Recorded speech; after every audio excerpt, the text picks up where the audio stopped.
अस्सलामुअलैकुम गाइस, क्या हाल है। उम्मीद करती हूँ सब ठीक ठाक होंगे। मेरी तबीयत तो बिल्कुल सही नहीं हो रही, क्या करूँ। वो ना कुछ पानी भी पी रही हूँ तो मतली सी हो रही है, और खांसी, नज़ला, बुखार वो जान नहीं छोड़ा। तो फिर वही बग़ैर नमक का जो मुझे खाना भी है, तो मैंने आज सोचा कि अपने लिए अंडा बॉयल बना लूँ, क्योंकि वो जर्दी तो मुझे खानी नहीं है। सफ़ेदी में थोड़ा मसाला बना के तो फिर वो खा लूँ। तो ये हाल होता है बीमारी में यार।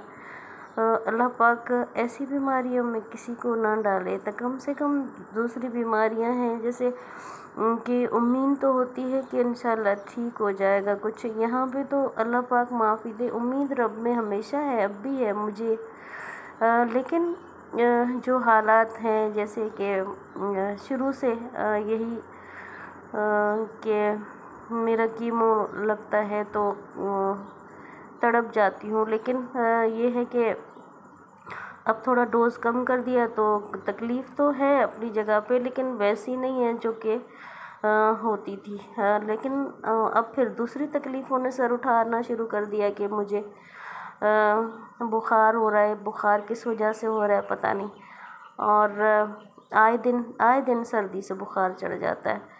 और मतली क्यों हो रही है, मतलब मुझे भूख लगती थी, अब मुझे भूख नहीं लगती है, कुछ दिन हो गया। तो ये हाल है।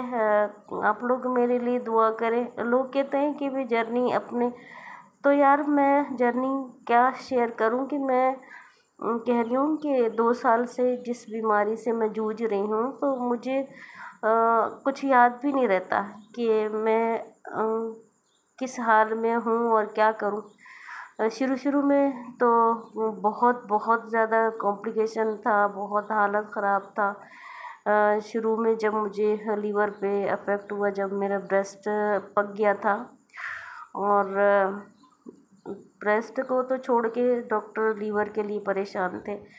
तो फिर वो ना अल्लाह का करना हुआ कि अपना लीवर मेरा अल्हम्दुलिल्लाह अल्हम्दुलिल्लाह ठीक होने लगा, हील होने लगा। तो डॉक्टर भी खुश हो गए, और तकरीबन मैं 6 से 7 महीने 8 महीने में ठीक रही। मतलब ऐसा कोई मसला नहीं था। हाँ, इंजेक्शन वगैरह चल रहे हैं, वो तो मुसलसल चल रहे हैं, दवाइयाँ मुसलसल चल रही हैं, लेकिन ऐसी हालत नहीं थी। मुझे बुखार ठीक हो गया था, मेरा जो यूरिन का मसला था, जो ब्लड आता था यूरिन में, वो सही हो गया था, सब कुछ सही हो गया था। लेकिन अब फिर मसलों ने सर उठाना शुरू कर दिया, इसलिए कि मैं इस इलाज को पूरा नहीं कर पा रही।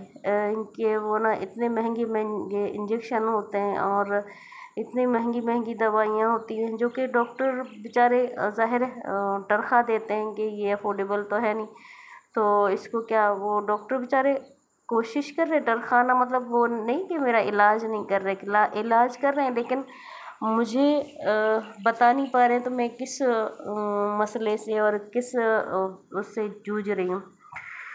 तो शायद वो तो अपनी तरफ से कोशिश कर रहे हैं कि मुझे कुछ ना हो और मैं बच जाऊं, लेकिन बचाना तो अल्लाह की ज़ात है। अगर ज़िंदगी है तो खैर इससे भी शायद मैं ठीक हो जाऊंगी। लेकिन अब हालात मुझे पता नहीं क्यों वैसे नहीं लग रहा है कि मुझे पहले लगता था कि हाँ मैं ठीक हो जाऊंगी। मैं इस चीज़ को बिल्कुल महसूस नहीं करती थी, लेकिन अब जैसे मुझे लीवर में दर्द होने लगा है, मुझे किडनी में दर्द होने लगा, मुझे कमज़ोरी महसूस होती है, मैं उठती हूँ मुझे चक्कर आते हैं, मुझे खाना खुराक मेरा वैसा नहीं रहा। तो डर लगता है कि यार क्या होगा। तो अल्लाह से ये दुआ है कि जो चीज़ें मैंने जो सोच रखा है कि अल्लाह अल्लाह करे, मेरा रब करे कि मैं इतने दिन तक ज़िंदा रहूं कि मैं उम्रा करूं, और मेरी बच्ची का कोई सही जगह पे उसका घर बस जाए, अल्लाह करे। क्योंकि ये सबसे छोटी है तो मेरे करीब भी है, बहुत बहुत ज़्यादा घबराती है किसी से, और इसकी तबीयत ऐसी है कि किसी के करीब नहीं होती है, जैसे बहन भाई कोई भी नहीं। वो अगर उसको ज़रूरत है तो वो मुझसे मांगेगी, और नहीं तो सारा दिन उसको भूखा रखो, वो खाना नहीं खाती। मुझे कह देती है कि अम्मी है वो ये खाना है या ये बना लूँ, या फिर आप मुझे बताओ मैं क्या बना लूँ, या फिर अगर बना भी लेती है लेकिन वो किसी से नहीं कहती है। तो आज मुझे इतना दुख हुआ, मुझे रोना भी आया कि कह रही है कि अम्मी मैंने ख्वाब देखा है कि वो आप भाइयों को कह के मुझे और कहीं दूसरे कमरे में जाके सो गई हैं ना। तो मैं आपके पीछे पीछे आ गई हूँ कि अम्मी नहीं, मैं भी मैं इधर ही आपके साथ ही होंगी और मुझे किसी के साथ नहीं रहना। तो मतलब एक अजीब सा वो है कि वो बच्ची जैसे एक माँ सोचती है ना कि मेरे बाद क्या करेगी। तो ये था जी हाँ मेरा सालन जो कि तैयार हो गया, और इसके साथ ही मैं आप लोगों से इजाज़त चाहूँगी। अल्लाह हाफिज़।